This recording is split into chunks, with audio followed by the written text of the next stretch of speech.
Hello student. First of all, I welcome all of you to this accountancy class.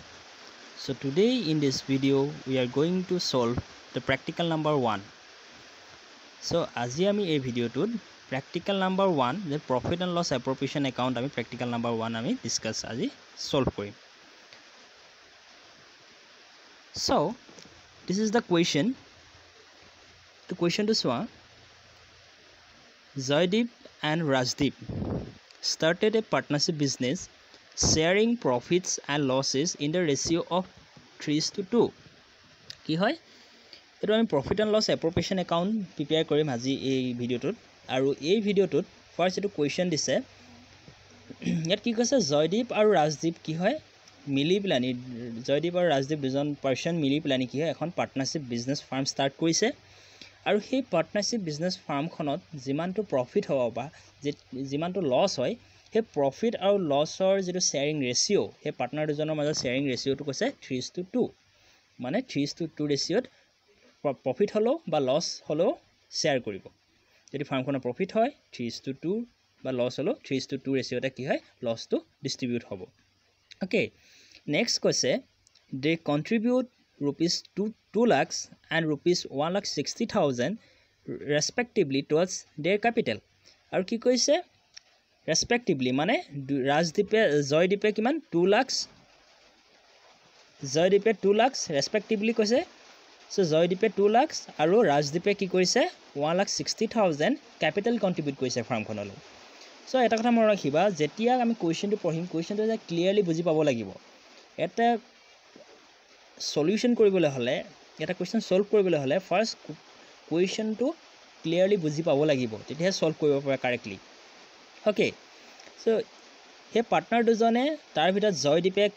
Contribute কৰিছে 2 lakhs আৰু ৰাজদীপে capital contribute কৰিছে 1,60,000 so next কৈছে following are the terms and conditions of the agreement so soa মই কৈছিলো যেতি কোৱেশ্চনটোত mention কৰিব clearly ফাৰ্মখনৰ পাৰ্টনাৰশ্বিপ ডিড বা পাৰ্টনাৰশ্বিপ এগ্ৰিমেন্ট পাৰ্টনাৰ্স বিলাকৰ মাজত এগ্ৰিমেন্ট আছে নাই কোৱেশ্চনটোত ক্লিয়াৰলি মেনশন কৰিব সো এই কোৱেশ্চনটোত ক্লিয়াৰলি মেনশন কৰিছে যে following are terms of conditions of the agreement partners বিলাকৰ মাজত এগ্ৰিমেন্ট আছে হে এগ্ৰিমেন্টত কোনবিলাক কিবিলাক rules and but conditions mention কৰিছে এ তলত মেনশন কৰা আছে সো পাৰ্টনাৰ্স বিলাকৰ কি মাজত কি এগ্ৰিমেন্ট হৈছে ফাৰ্স্টটো কৈছে সোৱা question Interest on capital allowed and charged on drawings 8% per annum মানে যি তেওঁলোকে যেটো ক্যাপিটাল কন্ট্ৰিবিউট কৰিছে সেই ক্যাপিটালৰ ওপৰত তেওঁলোকে 8% per year কি হয় ইন্টাৰেষ্ট পাব আৰু লগতে যেটো চাৰ্জ ইন্টাৰেষ্ট অন ড্ৰয়িংছ যেটো চাৰ্জ অন ড্ৰয়িংছ বুলি কৈছে যে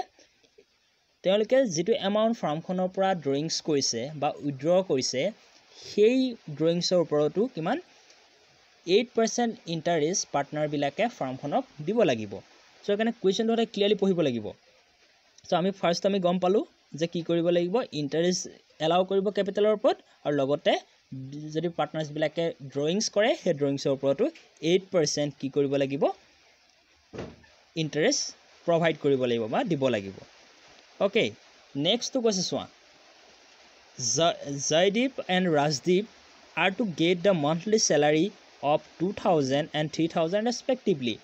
কি কৈছে জয়দীপ আৰু ৰাজদীপে কি হয় জয়দীপে 2,000 আৰু ৰাজদীপে 3,000 ফাৰ্মখনৰ পৰা মান্থলি স্যালাৰি পাব আৰু মই এটো যেতিয়া পাৰ্টনাৰ স্যালাৰি কথা ডিসকাস কৰিছিলো তেতিয়া মই ক্লিয়াৰলি কৈছিলো যে আমি যেতিয়া প্ৰফিট এণ্ড লছ এপ্ৰপ্ৰিয়েশ্যন একাউন্ট কৰিম তাত আমাৰ মান্থলি ওয়াইজ আমি ফিগাৰ বিলাক নলও তাত আমাক লাগিব ইয়াৰ ওয়াইজ ফিগাৰ যেনেকৈ আমি ইন্টাৰেষ্ট ক্যালকুলেট কৰিম ইন্টাৰেষ্ট ৰেটটো পাৰ এনাম দিয়া আছে ইয়াৰলি ৰেট দিয়া আছে সো ঠিক তেনেদৰে ইয়াত যেটো মান্থলি স্যালাৰি বুলি ইয়াত কৈ দিছে কোৱেশ্চনটোত সো হেতু কাৰণে এই স্যালাৰিটো আমি কি কৰি ল'ব লাগিব স্যালাৰিটো কি কৰিব লাগিব ইয়াৰলে কনভাৰ্ট কৰি ল'ব লাগিব সো মান্থলি যদি 2,000 হয় ইয়াৰত কিমান হ'ব আমি এটো ক্যালকুলেট কৰি ল'ব লাগিব তাৰ পিছতে আমি প্ৰফিট এণ্ড লছ একাউন্টত শো কৰিম প্ৰফিট এণ্ড লছ এপ্ৰপ্ৰিয়েশ্যন একাউন্টত শো কৰিম সো নেক্সট পইণ্ট নম্বৰ 3 টো কি কৈছে সোৱা Their profit and loss account for the year ended 31st December 2016 showed a net profit of 1,37,580. So, আমি জানো যে আমাৰ প্ৰফিট এণ্ড লছ এপ্ৰপ্ৰিয়েশ্যন একাউণ্টখন ষ্টাৰ্ট কৰিবলৈ হ'লে আমাক নেট প্ৰফিট লাগিব আৰু ইয়াত নেট প্ৰফিটটো দি থোৱা আছে 1,37,580 অ'কে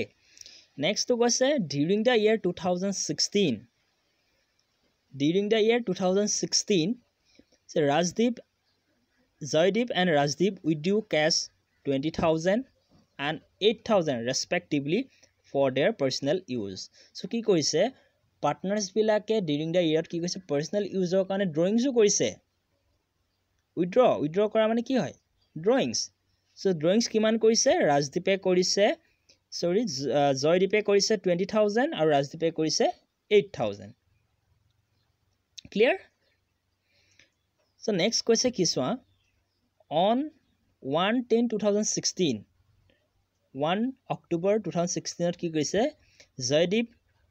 took goods costing ₹5,000 জয়দীপে ড্ৰয়িংছ কৰাৰ উপৰিও আৰু 5,000 এমাউণ্টৰ কি গুডছ ফাৰ্মখনৰ পৰা ইউজ কৰিছে যিখিনি গুডছ 5,000 ৰ কষ্টিং মানে যেটো গুডছখিনিৰ ভ্যালু আছিল পাৰচেজ কৰোঁতে যেটো কষ্ট প্ৰাইস আছিল 5,000 কিন্তু গুডছখিনিৰ সেলিং প্ৰাইস আছিল 6,000 rupees 6,000 বুলি কৈছে for his domestic consumption so কি হয় ফাৰ্মখনৰ যি গুডছ আছিল যেটো কষ্টিং প্ৰাইস ফাৰ্মখনৰ যেটো পাৰচেজ কৰা প্ৰাইসটো আছিল 5,000 গুডছখিনি ভ্যালু কিন্তু তাই হে ফাৰ্মখনত যেটা সেল কৰে হে ভ্যালুটো সেলিং প্ৰাইস হয়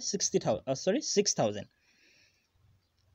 so 5,000 costing value goods কি কৰিলে আমাৰ জয়দীপে ফাৰ্মখনৰ পৰা লৈ পেলানি নিজৰ পাৰ্সোনাল ইউজ কৰিলে বা কনজাম্পশন কৰিলে and goods were charged at cost price আৰু goods কিনি কি হয় cost price এটা চাৰ্জ কৰা হ'ব বুলি তেওঁলোকৰ মাজত এটা এগ্ৰিমেন্ট হৈছে last কৈছে যে prepare the profit and loss appropriation account and the partners capital account assuming that the capitals are fluctuating ইয়াত এটা মেনশন কৰি দিছে সোৱা পাৰ্টনাৰ্ছৰ ক্যাপিটাল কি হ'ব বুলি কৈছে ফ্লাকচুৱেটিং বুলি মেনশন কৰি দিছে সো আমি এটা পাৰ্টনাৰ আমি জানো যে পাৰ্টনাৰ্ছ বিলাকৰ ক্যাপিটাল যেতিয়া ফ্লাকচুৱেটিং হয় তেতিয়া হলে তাত এখন একাউন্টে প্ৰিপেয়াৰ কৰা হয় this is cold da partners capital account clear okay so আমি ফাৰ্স্ট সলভ কৰাৰ আগতে কোৱেশ্চনটো মানে একাউন্টখন প্ৰিপেয়াৰ কৰাৰ আগতে আমি কিছুমান ওয়াৰ্কিং নোটস প্ৰিপেয়াৰ কৰিব লাগে ওয়াৰ্কিং নোটস কেলে প্ৰিপেয়াৰ কৰিব লাগে আমি কিছুমান ক্যালকুলেশন কৰি ল'ব লাগে হেবিলাক আমি ওয়াৰ্কিং নোটছত আমি শো কৰিব পাৰো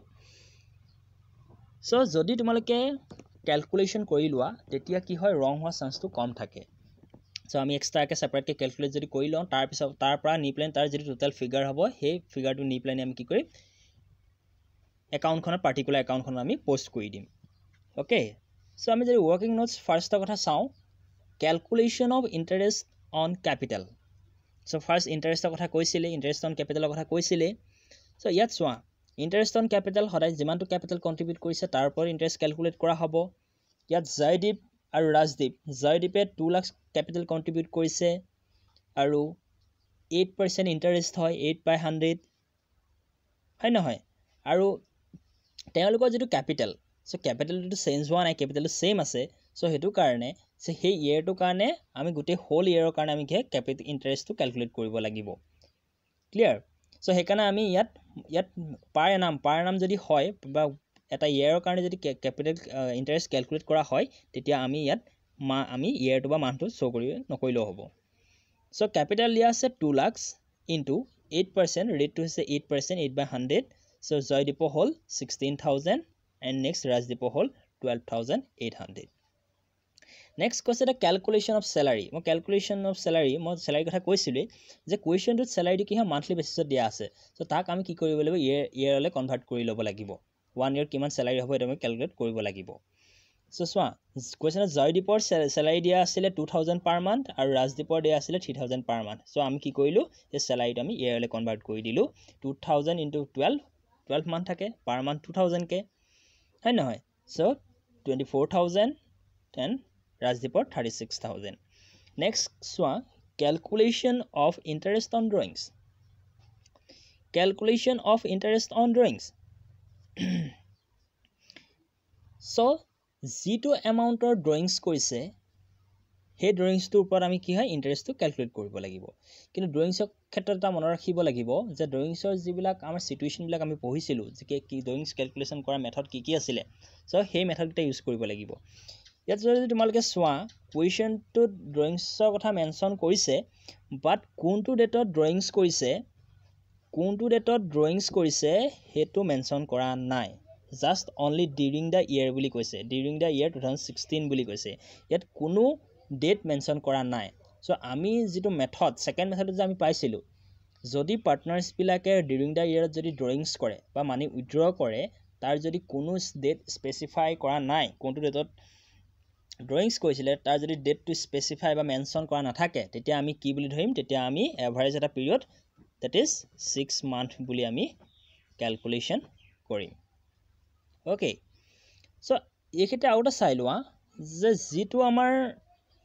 জয়দীপৰ কথা কৈছে জয়দীপে ড্ৰয়িংছ কৰাৰ উপৰিও কি হয় 5000 গুডছ ফাৰ্মখনৰ পৰা উইথড্ৰ কৰিছে বা লৈছে হয় নহয় সো এটো যেতিয়া এজন পাৰ্টনাৰে ফাৰ্মখনৰ পৰা গুডছ উইথড্ৰ কৰে বা গুডছ ইউজ কৰে পাৰ্সোনাল ইউজৰ কাৰণে লয় যদি এটোকো আমি ড্ৰয়িংছ বুলি কওঁ সো এতিয়া জয়দীপৰ ক্ষেত্ৰত ড্ৰয়িংছ ক্যালকুলেশন দুটা ওয়েট আমি ক্যালকুলেট কৰিব লাগিব দুটা কেছত আমি ক্যালকুলেট কৰিব লাগিব এটা হৈছে যেটো এমাউন্ট উইথড্ৰ কৰিছে 20000 আৰু এটা গুডছ যেটো উইথড্ৰ কৰিছে অনলি জয়দীপে গুডছ উইথড্ৰ কৰিছে বুলি কৈছে সো হেকাৰণে জয়দীপৰ ক্ষেত্ৰত বা কেছত আমি কি কৰিম দুটা ওয়ে আমি কি হয় ক্যালকুলেশন কৰিব লাগিব টু ওয়ে ক্যালকুলেশন কৰিব লাগিব ওকে সো এতিয়া চোৱা calculation of interest on ড্ৰয়িংছ so ইয়াত আমি জয়দীপৰ ফাৰ্স্ট আমি যেটো মানি উইথড্ৰ কৰিছে 20000 হেতু ক্যালকুলেশন কৰো সো হেতু ক্ষেত্ৰত কি হ'ব জয়দীপৰ যেহেতু 20000 মানি উইথড্ৰ কৰিছে তাত কোনো ধৰণৰ ডেট মেনশ্যন কৰা নাই সো যেতিয়া ডেট মেনশ্যন কৰা নাথাকে তেতিয়া আমি 6 মান্থ বুলি ধৰিব লাগে যেটো আমাৰ ফৰ্মুলা নাম্বাৰ বা ৰুলছ নাম্বাৰ 2 আমি পাইছিলো ওকে সো হেতু কাৰণে আমি কি কৰিলো 20000 আৰু যেটো ড্ৰয়িংছৰ ইন্টাৰেষ্ট ৰেট হ'ব 8% দি থোৱা আছে কোৱেশ্চনত নেক্সট 6/12 মানে আমি 6 মান্থ বুলি আমি ড্ৰয়িংছ ধৰিব লাগিব সো এটো হৈ গল ড্ৰয়িংছ on the amount উইথড্ৰন by the জয়দীপে যিমানটো এমাউন্ট উইথড্ৰ কৰিলে এটো হৈছে 800 টো হৈছে এমাউন্টৰ নেক্সট জয়দীপে আৰু কি কৈছে 5000 গুডছ উইথড্ৰ কৰিছে 5000 গুডছ উইথড্ৰ কৰিছে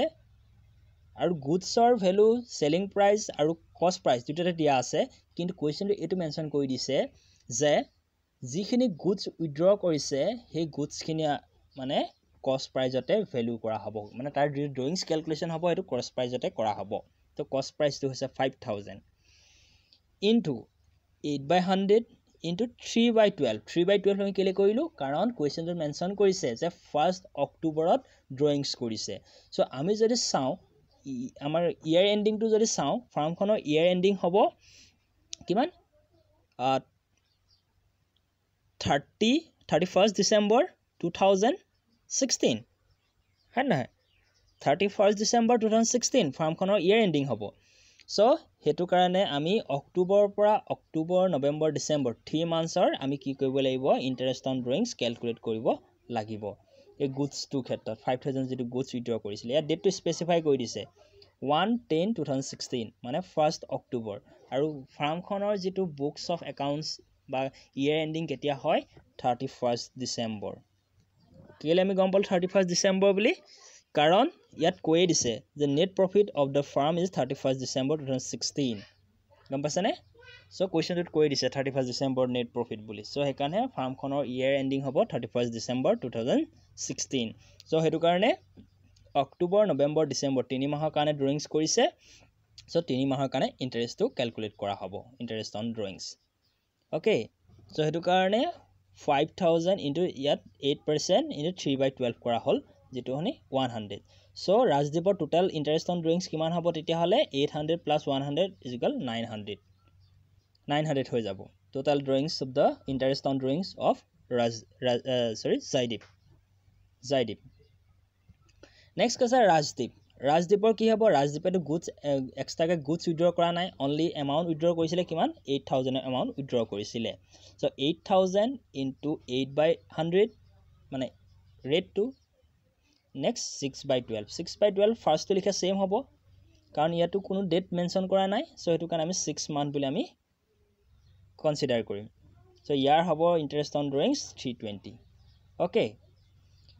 নেক্সট আহিলে ডিস্ট্ৰিবিউশন অফ ডিভিজিবল প্ৰফিট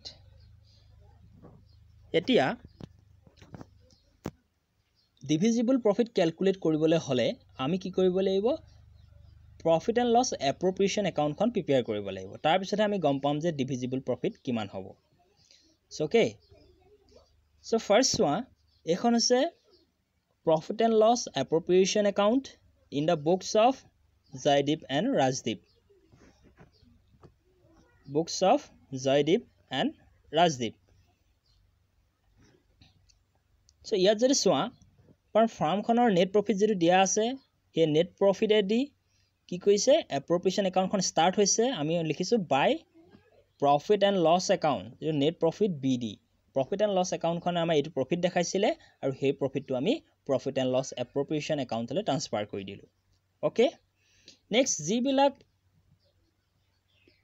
পাৰ্টনাৰ্ছ বিলাকৰ শেয়াৰ হয় যিবিলাক পাৰ্টনাৰ্ছ বিলাকক দিয়া হয় হেতু সদায় এপ্ৰপ্ৰিয়েশ্যন একাউণ্টৰ ডেবিট সাইড আহিব যিবিলাক পাৰ্টনাৰ্ছৰ শেয়াৰ হয় হেতু সদায় প্ৰফিট এণ্ড লছ এপ্ৰপ্ৰিয়েশ্যন একাউণ্টৰ ডেবিট সাইডে আহিব আৰু যিবিলাক পাৰ্টনাৰ্ছে ফাৰ্মখনলৈ দিব লাগে হেবিলাক এপ্ৰপ্ৰিয়েশ্যন একাউণ্টৰ ক্ৰেডিট সাইডে আহিব এতিয়া চোৱা বাই ইন্টাৰেষ্ট অন ড্ৰয়িংছ ইন্টাৰেষ্টটো কোনে দিব পাৰ্টনাৰ বিলাকে দিব কাক দিব ফাৰ্মখনক দিব লাগিব কেলে দিব লাগিব কাৰণ পাৰ্টনাৰ্ছ বিলাকে ফাৰ্মখনৰ পৰা এমাউন্ট উইথড্ৰ কৰি থৈছে আৰু সেই উইথড্ৰ কৰা এমাউন্ট বিলাকৰ ওপৰত এটা ইন্টাৰেষ্ট দিব লাগে ফাৰ্মখনলৈ আৰু হেতু ফাৰ্মখনৰ ইনকাম বুলি বা প্ৰফিট বুলি কনসিডাৰ কৰা হয় হেতু কাৰণে ক্ৰেডিট সাইডে আহিলে সো আমি যেটো যে আমি ইন্টাৰেষ্ট অন ড্ৰয়িংছ ক্যালকুলেট কৰিছিলো ৰাজদীপৰ 900 হৈছিলে আৰু সৰি জয়দীপৰ 900 হৈছিলে আৰু ৰাজদীপৰ 320 হৈছিলে সো এটো আমি প্লাস কৰি টোটাল আমি ডিটেইল কলমত দিল এমাউন্ট কলমত দিললো 1220 এটো হল ইন্টাৰেষ্ট অন ড্ৰয়িংছ ওকে নেক্সট এটা পাৰ্টনাৰ্ছৰ যদি শেয়াৰ বিলাক চাও পাৰ্টনাৰ্ছে কি পাব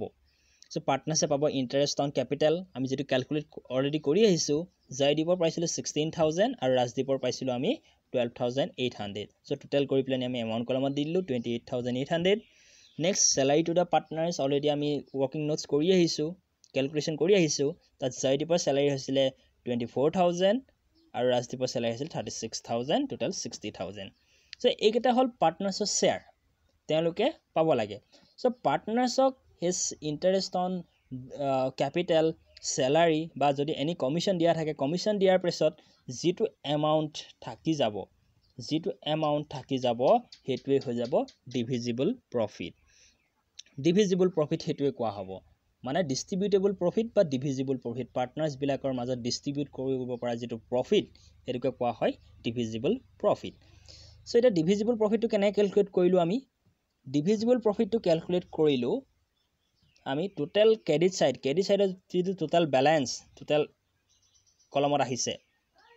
net profit plus interest on drawings total কৰি যেটো টোটাল আহিলে 1,38,800 এই টোটালটোৰ পৰা আমি যিকেইটা পাৰ্টনাৰ্ছক দিব লগিয়া হল যেনেকৈ ক'ব ইন্টাৰেষ্ট অন ক্যাপিটাল নেক্সট আহিলে স্যালাৰি টু দা পাৰ্টনাৰ্ছ এই দুটা মাইনাস কৰাৰ পিছত যেটো আমাৰ কি হয় প্ৰফিট থাকি গল সেই প্ৰফিটটোকে ক'ব ডিভিজিবল প্ৰফিট সো আমি যদি ইয়াৰ ক্যালকুলেশনটো চাও ডিভিজিবল প্ৰফিট সো এই ডিভিজিবল প্ৰফিটটো সোয়া ইয়াত total of the credit side হৈছিল 1,38,800 মাইনাস কি কইলো আমি 28,800 যেটো ইন্টাৰেষ্ট অন ক্যাপিটাল দিব লগিয়া আছিল আৰু 60,000 যেটো স্যালাৰি টু দা পাৰ্টনাৰ্ছক আমি দিয়া হল হেতুটা মাইনাস কৰাৰ পিছত থাকিলে আমাৰ হাতত 50,000 আৰু এটোৱে হ'ব আমাৰ ডিভিজিবল প্ৰফিট মানে যেটো পাৰ্টনাৰ্ছ বিলাকক as a share of profit হিচাপে ফাৰ্মখনে ডিস্ট্ৰিবিউট কৰিব ওকে সো এটা ডিভিজিবল প্ৰফিটটো আমি কেনেকৈ ডিস্ট্ৰিবিউট কৰিম পাৰ্টনাৰ্ছ বিলাকৰ মাজত সো আমি অলৰেডি কোৱেশ্চন পাই আহিছো যে পাৰ্টনাৰ্ছ দুজনৰ মাজত জয়দীপ আৰু ৰাজদীপৰ মাজত কেনেকৈ প্ৰফিটটো ডিস্ট্ৰিবিউট কৰা হ'ব 3:2 ৰেশিওত সো হেতু কাৰণে 50,000 টো আমি 3:2 ৰেশিওত ডিস্ট্ৰিবিউট কৰি দিলো 3:2 মানে আমি জয়দীপৰ ক্ষেত্ৰত ক'ব পাৰো 3/5 আৰু ৰাজদীপৰ ক্ষেত্ৰত আমি ক'ব পাৰো কিমান 2/5 হেতুৱে হৈ গল 2 + 3 = 5 হয় নহয় সো হেতু কাৰণে 50,000 into 3/5 মানে 3 তাৰ শেয়াৰ আছিল 3 হয় নহয় নেক্সট 30,000 হল নেক্সট ৰাজদীপৰ শ্বেয়াৰ আছিলে 2/5 মানে 2 আছিলে সো 2/5 সো 20,000 সো এনেকে কি হয় ডিভিজিবল প্ৰফিটটো ডিস্ট্ৰিবিউট কৰি দিয়া হয় পাৰ্টনাৰ্ছ বিলাকৰ মাজত as a share of profit okay so এটোৱে মানে আমি একাউণ্টখনৰ ব্যালেন্স বুলি আমি ক'ব পাৰো এই যেটো ডিভিজিবল প্ৰফিট এই ডিভিজিবল প্ৰফিটটোৱে আমি কি হয় একাউণ্টছখনৰ ব্যালেন্স বুলি ক'ব পাৰো এইগিটা দিয়াৰ পিছত ইন্টাৰেষ্ট অন ক্যাপিটাল আৰু স্যালাৰি দিয়াৰ পিছত যেটো প্ৰফিট থাকিলে হেতুৱে ডিভিজিবল প্ৰফিট আৰু সেই প্ৰফিটটো সদায় পাৰ্টনাৰ্ছৰ ক্যাপিটাল একাউণ্টলৈ ট্ৰান্সফাৰ কৰা হয় কেতিয়া ক্যাপিটাল একাউণ্টত ট্ৰান্সফাৰ কৰা হ'ব যেতিয়া পাৰ্টনাৰ্ছৰ ক্যাপিটাল বিলাক ফ্লাকচুৱেটিং হয় কোৱেশ্চনটোত অলৰেডি মেনশন কৰি থৈছে পাৰ্টনাৰ্ছ বিলাকৰ যেটো ক্যাপিটাল হ'ব এটো ফ্লাকচুৱেটিং ক্যাপিটাল সো হেতু কাৰণে আমি কি কৰিলো এই ডিভিজিবল প্ৰফিটটো পাৰ্টনাৰ্ছৰ ক্যাপিটাল একাউণ্টলৈ ট্ৰান্সফাৰ কৰি দিলো আৰু ইয়া লিখিছো টু পাৰ্টনাৰ্ছ ক্যাপিটাল একাউণ্ট জয়দীপৰ শেয়াৰ দেখাইছে আৰু ৰাজদীপৰ শেয়াৰ দেখাইছে ইয়াত 30/20 হল হেৰিকে কোৱা হয় ডিভিজিবল প্ৰফিটছ ওকে সো এটো আমি ব্যালেন্স বুলি ক'ব পাৰো এইটোৱে ব্যালেন্স ওলাব ক্যাপিটাল একাউণ্টলৈ কিমান ট্ৰান্সফাৰ কৰা হৈছে এইটোৱে একাউণ্টখনৰ ব্যালেন্স শো কৰিব ওকে এইখনে আছিল profit and loss appropriation account so এতিয়া যে আমি পালো পাৰ্টনাৰ্ছৰ যিবিলাক শেয়াৰ যেনেকৈ হক ইন্টাৰেষ্ট অন ক্যাপিটাল হক স্যালাৰি টু দা পাৰ্টনাৰ্ছ হক বা ডিভিজিবল প্ৰফিট যিবিলাক আমি দিলো এইবিলাক পাৰ্টনাৰ্ছৰ শেয়াৰ হয় সো এইখনতো আমি এখন ফাৰ্মৰ একাউণ্ট হয় ফাৰ্মৰ একাউণ্ট জাস্ট শো কৰিছো যে আমি নেট প্ৰফিটটো আমি কেনেকৈ ডিস্ট্ৰিবিউট কৰিছো গোটেই ফাৰ্মখনত কাক কিমান দিছো কিন্তু এই পাৰ্টনাৰ্ছক যে শেয়াৰ দিলো এই শেয়াৰ বিলাক পাৰ্টনাৰ্ছৰ ক্যাপিটাল একাউণ্টলৈ ট্ৰান্সফাৰ কৰা হ'ব কাৰণ পাৰ্টনাৰ্ছৰ ক্যাপিটাল একাউণ্টখন হৈছে অনাৰ বা পাৰ্টনাৰ্ছৰ একাউণ্ট হয় সো তেওঁলোকৰ একাউণ্ট বিলাকলৈ ক্ৰেডিট কৰিব লাগিব সেই পাৰ্টনাৰ্ছৰ ক্যাপিটাল একাউণ্টলৈ এই শেয়াৰ বিলাক কি হয় ক্ৰেডিট কৰিব লাগিব সো আমি কোৱেশ্চনটো পঢ়ি আহতে পাইছিলো যে also prepare da capital account of the partners so partners বিলাকৰ ক্যাপিটাল একাউণ্ট প্ৰিপেয়াৰ কৰিবলৈ দিছিলে সো আমি যদি ক্যাপিটাল একাউণ্টখন চাও ক্যাপিটাল একাউণ্টখনটো হে দুটা সাইডে থাকিব debit side and credit side আৰু কি হয় পাৰ্টনাৰ্ছ ক্যাপিটাল একাউণ্টখন আমি প্ৰতিটো পাৰ্টনাৰৰ কাৰণে আমি সেপাৰেটলি প্ৰিপেয়াৰ নকৰি পেলানি একেলগে প্ৰিপেয়াৰ কৰিব পাৰো কলম দি পেলানি যে দুটা কলম ইয়াত কৰি দিছো সোৱা date পাৰ্টিকুলাৰ্ছ journal ফলিও Rajdeep Joydeep Rajdeep date পাৰ্টিকুলাৰ্ছ journal ফলিও Joydeep Rajdeep so দুটা কলম কৰি দিছো ইয়াতে একেখন একাউণ্টতে দুইটা পাৰ্টনাৰ্ছৰ একাউণ্ট শো কৰা হৈছে এটো ক্ৰেডিট সাইড এটো debit side okay so credit সাইডে কি বিলাক আহিব পাৰ্টনাৰ্ছ ক্যাপিটাল একাউণ্টৰ ক্ৰেডিট সাইডে কোন বিলাক আইটেম আহিব যিবিলাক পাৰ্টনাৰ্ছৰ শেয়াৰ হ'ব যিবিলাক পাৰ্টনাৰ্ছে ৰিসিভ কৰিব যিবিলাক পাৰ্টনাৰ্ছে পাব সেইবিলাক আহিব ক্ৰেডিট সাইডে আৰু ডেবিট সাইডে কোন বিলাক আহিব যিবিলাক পাৰ্টনাৰ্ছে ফাৰ্মখনলৈ দিব লাগিব সেইবিলাক আহিব ডেবিট সাইডে ওকে সো এতিয়া সোৱা ফাৰ্স্ট যেটো বাই বেংক একাউণ্ট বুলি কৈছে বাই বেংক একাউণ্ট বুলি কৈছে যেটো আমাক ক্যাপিটাল কন্ট্ৰিবিউট কৰিছিলে পাৰ্টনাৰ্ছ বিলাকে সো আমি জানো যেতিয়া পাৰ্টনাৰ্ছৰ ক্যাপিটালটো ফ্লাকচুৱেটিং হয় তেতিয়া এখনেই একাউণ্ট প্ৰিপেয়াৰ কৰা হয় আৰু সেই একাউণ্টখনক কোৱা হয় ক্যাপিটাল একাউণ্ট আৰু সেই ক্যাপিটাল একাউণ্টখনতে অল যিমান বিলাক ট্ৰানজাকচন পাৰ্টনাৰ্ছ বিলাকৰ হয় সেই একাউণ্টখনতে সকলো বিলাক ট্ৰানজাকচন শো কৰা হয় দেখুওৱা হয় নহয় সো সেই কাৰণে ইয়াত কি হয় ক্যাপিটালৰ পৰা স্টাৰ্ট কৰি যিমান বিলাক শেয়াৰ প্ৰফিট হ'ব গোটেই বিলাক আমি ক্যাপিটাল একাউণ্ট এই একখন ক্যাপিটাল একাউণ্টতে শো কৰিম ওকে সো ফাৰ্স্ট ওয়ান বাই বেংক একাউণ্ট দেখাইছে ক্যাপিটাল এমাউণ্ট গিটা 2 লাখ এণ্ড 1,60,000 কেলে বাই বেংক একাউণ্ট দেখালে কাৰণ যেতিয়া পাৰ্টনাৰ এজনে ক্যাপিটাল কন্ট্ৰিবিউট কৰে ফাৰ্মখনলে তেতিয়া জাৰ্নেল এন্ট্ৰিটো হয় the bank account debit to partners capital account so hetu karone ami partners capital account credit kora ase so hetu karone partners capital account or credit side e loi ahilu aru likhilu ki by bank account to ami tumaloke to already journal ledger banabo ledger account banabole hiki ahisa ki hoy ledger account ki kora hoy junkhon account prepare kora hoy tar opposite entity to dia hoy hoy na hoy so hetu karone by bank account ki hoy yat capital bilak ami show korilu next ahile by interest on capital तो interest on capital तो partners की হয় income হয় partners capital contribute কৰাৰ কাৰণে কি হয় interest পাইছে so এটো পাৰ্টনাৰ্স ইনকাম হয় সো হেতু কাৰণে ক্যাপিটাল একাউন্টৰ ক্ৰেডিট সাইডে আহিলে 16,000 12,800 নেক্সট আহিলে স্যালাৰি পেড টু দা পাৰ্টনাৰ্স বিলাকক স্যালাৰি পেমেন্ট কৰা হৈছে সো হেতু কাৰণে পাৰ্টনাৰ্স বিলাকৰ ইনকাম হ'ব সো হেকানে ক্ৰেডিট সাইডে আহিব পাৰ্টনাৰ্স ক্যাপিটাল একাউন্টৰ নেক্সট আহিলে by profit and loss appropriation account কেলে profit and loss appropriation account বুলি আহিলে প্ৰফিট এণ্ড লছ এপ্ৰপ্ৰিয়েশ্যন একাউণ্টত যে শ্ব' কৰিছিলোঁ আমি ডিভিজিবল প্ৰফিটটো পাৰ্টনাৰ্ছবিলাকক দি দিয়া হৈছিলে চ' সেইটো কাৰণে ইয়াত দেখালে বাই প্ৰফিট এণ্ড লছ এপ্ৰপ্ৰিয়েশ্যন একাউণ্টৰ যিটো বেলেঞ্চ আছিলে সেইটো আমি ইয়ালৈ কেপিটেল একাউণ্টলৈ ট্ৰান্সফাৰ কৰি দিলোঁ চ' সেইটো পাৰ্টনাৰ্ছৰ শ্বেয়াৰ হয় চ' সেইটো কাৰণে আমি ইয়ালৈ ট্ৰান্সফাৰ কৰি দিলোঁ অ'কে নেক্সট যদি আমি চাওঁ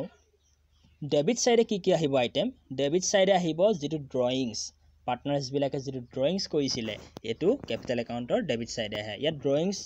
একাউণ্ট বুলি কৈছে চ' ড্ৰয়িংছ একাউণ্টত কি আহিব এমাউণ্ট অফ ড্ৰয়িংছ যিটো এমাউণ্ট ড্ৰয়িংছ কৰিছিলে প্লাছ যিটো ড্ৰয়িংছৰ ওপৰত ইণ্টাৰেষ্ট দিয়া হৈছে দুটা প্লাছ হৈ আহিব চ' আমি যদি ইয়াৰ যদি কেলকুলেশ্যনটো চাওঁ ড্ৰয়িংছ এমাউণ্ট ইয়াত চোৱা ড্ৰয়িংছ এমাউণ্টত কেলকুলেশ্যন অফ ড্ৰয়িংছ চ' কেনেকৈ আমি কেলকুলেট কৰিম জয়দীপৰ আছিলে 20,000 ড্ৰয়িংছ কৰিছিলে ফাৰ্ষ্ট মানি কেছ ড্ৰয়িংছ কৰিছিলে 5,000 এমাউণ্টৰ গুডছ ড্ৰয়িংছ কৰিছিলে তাৰপিছত কি ইণ্টাৰেষ্ট আছিলে 900 চ' টোটেল ড্ৰয়িংছ হ'ল কিমান হ'ব টোটেল ড্ৰয়িংছ একাউণ্টৰ বেলেঞ্চ কিমান হ'ব 25,900 আৰু ৰাজদীপৰ তেনেকৈ 8,000 প্লাছ 320 এইটো আছিলে ইণ্টাৰেষ্ট চ' এনেকৈ আমি এমাউণ্ট অফ ড্ৰয়িংছটো কেলকুলেট কৰিলোঁ চ' সেই এমাউণ্ট অফ ড্ৰয়িংছটো যাব আমাৰ পাৰ্টনাৰ্ছ কেপিটেল একাউণ্টলৈ তো যাৰ যিমান ড্ৰয়িংছ হয় সেইমতে সেইটো কলমত আমি বহাব লাগিব ড্ৰয়িংছ একাউণ্ট 25,900 and 8,320 তাৰপিছত আমি কি কৰিম তাৰপিছত আমি বেলেঞ্চটো উলিয়াই দিম যিটো তোমালোকে লেজাৰ একাউণ্টৰ অলৰেডি বেলেঞ্চ উলিয়াবলৈ শিকি আহিছা চ' আমি ক্ৰেডিট ছাইডত টোটেল কৰিলোঁ ক্ৰেডিট ছাইডত টোটেল কৰাৰ পিছত ডেবিট ছাইডে যিকেইটা আইটেম আছিলে ইয়াত অনলি এটা আইটেম আছে ইণ্টাৰেষ্ট অন ড্ৰয়িংছ সেইটো আমি কি কৰিলোঁ মাইনাছ কৰি পেলাই ৰিমেইনিং এমাউণ্টটো হ'ব টু বেলেঞ্চ চি ডি যিটো ক্লজিং বেলেঞ্চ বুলি আমি ক'ব পাৰোঁ তো সেই ক্লজিং বেলেঞ্চটো আমি আকৌ এগেইন কি কৰোঁ বাই বেলেঞ্চ বি ডি কৰি দিওঁ হয় নহয় চ' এইখনেই আছিলে আমাৰ কি হয় capital account partners capital account so' okay so' that's all for today so' thank U